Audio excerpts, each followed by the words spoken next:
Hi friends, അസ്സലാമു അലൈക്കും. Welcome to Nice Kitchen. ഇന്ന് നമ്മൾ ഒരു വൈറ്റ് സോസ് പാസ്തയാണ് തയ്യാറാക്കുന്നത്. വളരെ നല്ല ടേസ്റ്റ് ആയിട്ടുള്ള ഒരു റെസിപ്പിയാണ്. അപ്പോൾ ഈ രീതിയിൽ നിങ്ങൾ ചെയ്ത് നോക്കിയിട്ടില്ലെങ്കിൽ തീർച്ചയായിട്ടും ഒന്ന് ചെയ്ത് നോക്കുക. അതുപോലെ തന്നെ ആദ്യമായിട്ട് നമ്മുടെ ചാനൽ കാണുന്ന കൂട്ടുകാർ ആരെങ്കിലും ഉണ്ടെങ്കിൽ മറക്കാതെ താഴെയുള്ള സബ്സ്ക്രൈബ് ബട്ടൺ ഒന്ന് സബ്സ്ക്രൈബ് ചെയ്ത് സപ്പോർട്ട് ചെയ്യുക. ഈ ഒരു വീഡിയോ നിങ്ങൾ ഫേസ്ബുക്ക് പേജ് വഴിയാണ് കാണുന്നതെങ്കിൽ പേജ് കൂടി ഒന്ന് ഫോളോ ചെയ്ത് സപ്പോർട്ട് ചെയ്യുക. അപ്പോൾ എങ്ങനെയാണ് വൈറ്റ് സോസ് പാസ്ത തയ്യാറാക്കി എടുക്കുന്നതെന്ന് നോക്കാം. ആദ്യം തന്നെ നമുക്ക് പാസ്ത ഒന്ന് വേവിച്ചെടുക്കാം. ഞാനിവിടെ 2 കപ്പ് പാസ്തയാണ് എടുത്തേക്കുന്നത്. അപ്പോൾ 2 കപ്പ് എന്ന് പറയുമ്പോൾ ഗ്രാം അളവിൽ 200 ഗ്രാമാണ് ഉള്ളത്. അപ്പോൾ ഇതൊന്ന് വേവിക്കാൻ വേണ്ടിയിട്ട് ഞാനിവിടെ ഒരു 6 കപ്പ് വെള്ളം തിളപ്പിക്കാനായിട്ട് വെച്ചിട്ടുണ്ട്. ഇതിലേക്ക് നമുക്ക് പാകത്തിന് ഉപ്പിട്ട് കൊടുക്കാം. കൂടെ തന്നെ ഒരല്പം എണ്ണയും കൂടി ഒഴിച്ചു കൊടുക്കാം. ഞാനിവിടെ സൺഫ്ലവർ ഓയിലാണ് ഒഴിക്കുന്നത്. ഇനി ഇത് നന്നായിട്ടൊന്ന് തിളച്ച് വരട്ടെ. ഇപ്പോൾ ഇവിടെ വെള്ളം നന്നായിട്ട് തിളച്ചിട്ടുണ്ട്.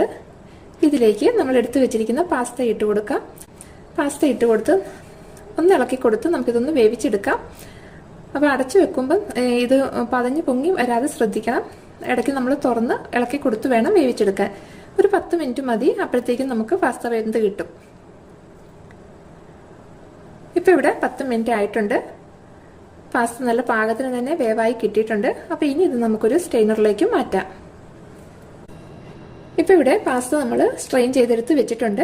അപ്പോൾ ഇനി നമുക്കൊരു പാൻ വെച്ച് അതിലേക്ക് 1 ടീസ്പൂൺ ബട്ടർ ഇട്ടൊന്ന് ചൂടാക്കിയെടുക്കാം. ബട്ടർ ഇവിടെ ചൂടായിട്ടുണ്ട്. ഇനി ഇതിലേക്ക് നമുക്ക് ഒരു 5 അല്ലി വെളുത്തുള്ളി വട്ട വരിഞ്ഞതാണ് അതിട്ട് കൊടുത്തൊന്ന് മൂപ്പിച്ചെടുക്കാം.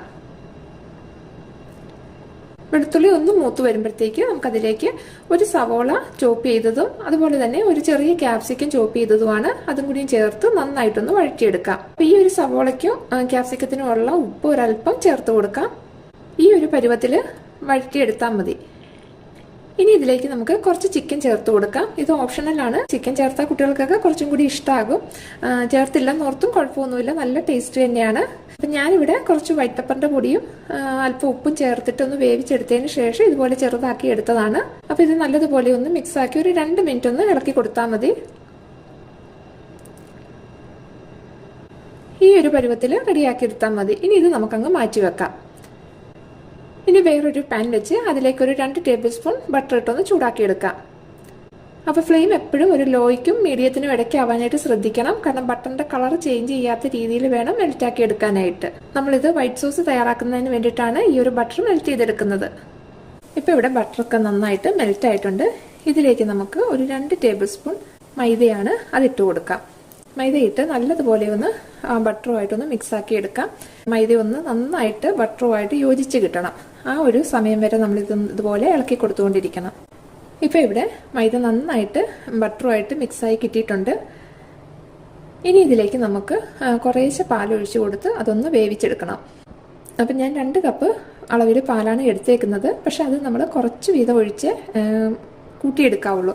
ഒന്നിച്ച് പാലൊഴിച്ച് കഴിഞ്ഞാൽ മൈദ അങ്ങ് കട്ട കെട്ടിയിട്ട് പിന്നെ നമുക്കത് നല്ല സ്മൂത്ത് പേസ്റ്റാക്കി എടുക്കാനായിട്ട് വലിയ പാടായിരിക്കും. അതുകൊണ്ട് കുറേശ്ശെ ഒഴിച്ച് നല്ല സ്മൂത്തായിട്ട് റെഡിയാക്കി എടുക്കണം. അപ്പോൾ അത് നന്നായിട്ട് ഇതുപോലെ ഒന്ന് തിക്കായി വരുമ്പം വീണ്ടും കുറച്ചും കൂടിയും പാലൊഴിച്ച് വീണ്ടും ഇതുപോലെ ഇളക്കി കൊടുത്ത് അപ്പോൾ ചെയ്യുമ്പോൾ നമ്മൾ എപ്പോഴും ഒരു മീഡിയത്തിനും ലോയ്ക്കും ഇടയിലുള്ള ഫ്ലെയിമിൽ വേണം ചെയ്തെടുക്കാനായിട്ട്. ഇപ്പോൾ ഇവിടെ നമ്മുടെ മൈദ നല്ല പാകത്തിന് തന്നെ റെഡിയായി കിട്ടിയിട്ടുണ്ട്. നല്ല ഒരു ക്രീമി സ്ട്രക്ചറിലാണ് കിട്ടിയേക്കുന്നത്. അപ്പം ഞാൻ ആ 2 കപ്പ് പാലും ഒഴിച്ച് കൊടുത്തിട്ടുണ്ട്. ഇനി ഈ ഒരു സോസിന് വേണ്ട കുറച്ച് ഉപ്പിട്ട് കൊടുക്കാം. അതുപോലെ തന്നെ കുറച്ച് ചില്ലി ഫ്ലേക്സ് ഇട്ട് കൊടുക്കാം. 1 ടീസ്പൂൺ വൈറ്റ് പെപ്പറിൻ്റെ പൊടിയാണ്, അതും കൂടി ഇട്ട് കൊടുക്കാം. പിന്നെ ഒറിഗാനോ ബേസിൽ ചേർന്നിട്ടുള്ള നമ്മൾ പിസ്സ പാസ്തയ്ക്കൊക്കെ ചേർക്കുന്ന സീസണിങ് ആണ്, അത് കുറച്ചിട്ട് കൊടുക്കാം. ഇനി ഇതെല്ലാം കൂടി നന്നായിട്ടൊന്ന് മിക്സാക്കി എടുക്കാം. ഇനി ഇതിലേക്ക് നമ്മൾ വേവിച്ച് വെച്ചിരിക്കുന്ന പാസ്ത ഇട്ട് കൊടുക്കാം. പാസ്തയും ചേർത്ത് വീണ്ടും നന്നായിട്ടൊന്ന് മിക്സാക്കി എടുക്കാം. ഏറ്റവും ലാസ്റ്റായിട്ട് നമ്മൾ വഴറ്റി വെച്ചിരിക്കുന്ന സവോള, ക്യാപ്സിക്കം, ചിക്കൻ അതും കൂടിയും ചേർത്ത് കൊടുത്ത് ഒന്ന് മിക്സാക്കി എടുക്കാം. ഇനി നമുക്ക് ഫ്ലെയിം അങ്ങ് ഓഫ് ചെയ്യാം. അപ്പോൾ ഇത്രയേ ഉള്ളൂ. വളരെ ടേസ്റ്റ് ആയിട്ടുള്ള ഒരു വൈറ്റ് സോസ് പാസ്തയാണ്. അപ്പോൾ ഈ രീതിയിൽ ചെയ്ത് നോക്കിയിട്ടില്ലാത്തവർ തീർച്ചയായിട്ടും ഒന്ന് ചെയ്ത് നോക്കണം. റെസിപ്പി ഇഷ്ടമാവുകയാണെങ്കിൽ ലൈക്ക് ചെയ്യാനും നിങ്ങളുടെ ഫ്രണ്ട്സിനൊക്കെ ഒന്ന് ഷെയർ ചെയ്ത് കൊടുക്കാനും മറക്കരുത്. ഇൻഷാ അല്ലാഹ് നമുക്ക് പുതിയൊരു റെസിപ്പിയുമായി വീണ്ടും കാണാം.